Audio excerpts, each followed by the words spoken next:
So about 4,794 property in Abuja supposed to have been taken over by the FCTA due to unpaid ground rent, and that notice had gone out by the FCTA which says that they will commence a physical takeover of 4,794 properties whose land titles were revoked over non-payment of ground rent spanning between 10 and 43 years. I'm being joined by Mr. Mojid Dairu, who is a public affairs analyst and a political analyst. Thank you so much indeed for joining us. Thank you very much for having me. It's shocking, isn't it? 10 to 43 years. That's how much ground rent people have owed. That's, I mean, it comes into, first of all, revocation of their titles, according to the notice that the FCTA has put out, then the sealing of the property. What do you make of that operation that was carried out today in Abuja? It's an unprecedented one. But if you also look at the laws, the extant laws that govern land management in the FCT, I think the minister has rights to actually levy ground rent and other charges, as well as impose sanctions when people default on the payment of these levies, these rates, and so on, these taxes. The current minister of the FCT, unlike the previous ones, may have woken up to the fact that a lot of revenue can be generated from some of these mandatory levies, such as ground rent in the FCT. And so he's living up to his responsibilities. And you will agree with me that he's been, going on an aggressive revenue drive to fund some of his projects around the city and to keep public works going. He has severally complained about the fact that the statutory allocation to the FCT is 1% of the federation revenue, and that is grossly inadequate. It's less than 10 billion. And so to fund most of the ambitious projects he's carrying out in the FCT, he needs more revenue. And so he has decided to activate something that was kind of latent in the previous administrations, and which is mandatory enforcement of payment of ground rent. And that's what he seems to be doing. But I believe that given the large number of properties that are affected, including very important government agencies too, such as the FIRS, such as the NAPTIP and others, I believe there could be a window for renegotiation of this payment owed the government if those that are concerned actually approach the authorities. I believe there should be that window because of the large number of people that are affected. Over 4,000 properties are affected. So I believe that the owners of the building that houses the PDP National Secretariat, as well as others that are affected, can approach the authorities and have a negotiated settlement. But these are levies that are mandated by the law and must be paid. That's one of the ways that the FCT generates revenue to fund its activities. So I believe that something can be done, even despite the sealing up of these properties. I believe something can be done. FRS, for example, is demanding an apology. They say, look, and if you look on the streets where FRS office is, you discover that they have several offices. Yeah, several buildings, they build, and they said it paid about 2 million plus in ground rent, and why the two offices particularly were being grounded and sealed. And they said that whatever that has gone on today is rascality. And that's not the only government office that was that saw that the sealing of the office. The office of NAPTIP was also, banks were sealed. PDP headquarters was sealed today. And that's perhaps a lot of people thinking, is this political in some sense? Well, for me, as long as notices have been given before now, since March, a lot of properties are actually affected. There were 8,000 on the list that were due for revocation. A lot of them went back to negotiate and paid up, the outstanding dues. So for those that have not paid, I'm sure those are the ones that are actually affected now. So like the FRS, if you are affected and you know you have paid, it's a matter of taking your payment records to the authorities to reconcile and be off the hook. So these are issues that can be sorted out by simple reconciliation. But for those that have not paid originally, and I've not heard, for example, the PDP saying that they have paid, or otherwise, they have not had any official statement from the PDP to the effect that, for example, they have paid, just like you are saying about the FIRS now. So what I think should be done is, whoever is affected by this sanction, this drastic action, should approach the authorities for negotiated settlement. I think what the FCTA wants is revenue. I don't think they're interested in taking over anybody's property. So I think it can be negotiated because of the lives. There are allegations against the minister and his officials about taking. You know, there are allegations. There are people who say for political reasons, for personal reasons, there are intentions of grabbing lands from people, and those who have been affected. Those are the allegations they have laid. Yes, if for instance you've paid your ground rent up to date, you're not defaulting, and your property is revoked, that is a basis to make such allegations. But if you are owing ground rent arrears for up to 10 years or 43 years, you may not be fair to say that the reason for revocation of the property is because they want to grab it. So for me, pay up first, try to be on the side of the law, don't give them any reason to, you know, to do that which you believe they want to do. And again, for the PDP secretariat, the PDP does not belong to PDP as a party. It belongs to a private individual. And I am sure that individual by now. The original PDP property is also affected. If for similar reasons as this is affected too, the law is the law, really. And for a political party that is supposed to be a vessel for leadership recruitment process, ordinarily they shouldn't be caught wanting when it comes to payment of levies and taxes to the government. If anyone has been a ruling party before. So nobody should be spared if they err against the law when it comes to payment of revenues that are due to the government. The reference to the law, the law upon which the FCTA is standing is the Land Use Act. Land Use Act. And they made reference directly to Section 28, subsection 5A and B, which has some kind of omnibus grounds upon which land can be revoked in a particular territory in the country, and it also gives power to the government. To the governor or the minister. Governors in the states and governments in the Federal Capital Territory. And in that sense, he says default in the terms of occupancy. And in all of this, it does look like terms of occupancy upon whatever document you have, maybe several things that you default on. It is only indicated in CFO, for instance, that ground rent is payable to the government on this property. And the law gives the minister the discretion, or the governor now, the discretion on how to go about getting this payment and levying the necessary sanctions when defaulters are identified. So, yes, like you said, it's a bit omnibus, but what is important is ground rents are due to government. Notices have been given adequately. It will be very good for people to pay up or one negotiate staggered payment plans so as to not be seen to be defaulting, because this is very important for government to generate these revenues in order to fund its activities.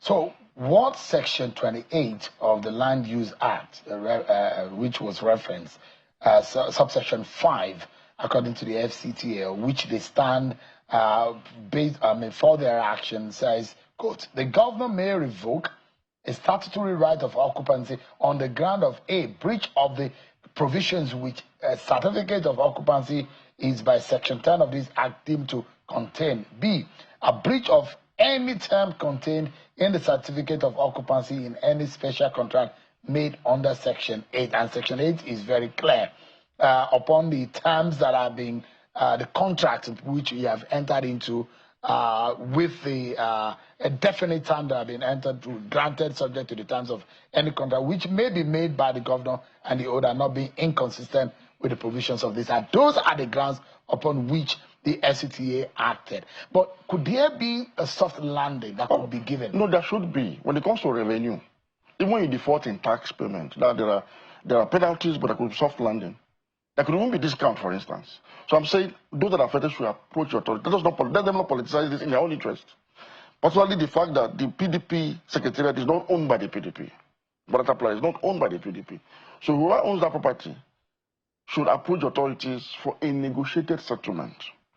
If the lump sum is too big to pay that once, you can give an undertaking as to how you're going to stagger the payment and offset the debt to government. So I don't think it's something to really worry about. When it comes to revenue, it can be solved through a soft landing process, because the ultimate aim for government is to get revenue. It's not to revoke a property and do what with it. It's to get revenue. So this action is to make people know that government is serious when it comes to ground rent revenue, and people must pay. So this is just a simple demonstration of that way by government. And it's also the fact that if you have entered a contract, live within the contract that you have entered into. I mean, the ground rent is clearly stated in the CFO. Yeah. So it's the fact that there is a new sheriff in town, isn't it? Yeah, former ministers may have taken this matter a bit, softly. But he is trying to, he's aggressive about revenue drive because he has ambitious projects he's carrying out all at the same time. I mean, you see him, he's so restless going about the city.